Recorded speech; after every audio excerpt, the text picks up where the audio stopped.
right, so we're gonna learn two of the most basic yoga poses that you need to know before you do any other yoga poses. It's what we call asana. Asana. So it's asana.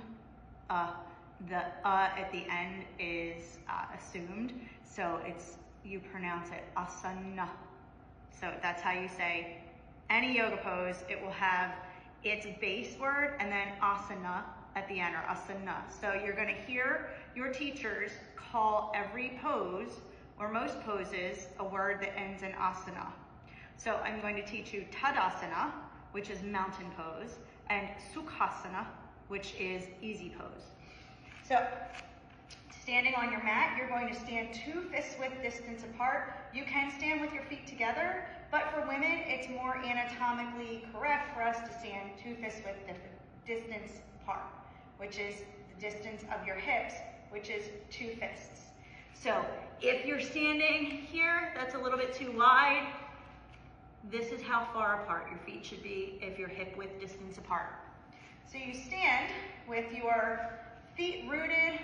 You can turn your palms to face forward, and your gaze, what we call drishti, which is your focal point, this is where your energy is directed, is straight out in front of you. Now let's move on to easy pose. Easy pose looks easy, but for a lot of us, it is not. It's basically your crisscross applesauce. So, Sukhasana, easy pose. This is how it looks. However, if it's really hard for you to sit here and your easy pose looks something like this, then you sit up against a wall or you sit on a block. This pose is going to be the one used for seated meditation and just, any type of seated practice. This is your basic pose. With mountain pose and easy pose, every single standing pose that you do, there is an element of mountain pose in that pose.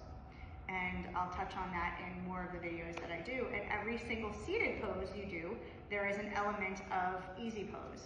So those are 2 of the very basic poses that you need to know when you start practicing yoga.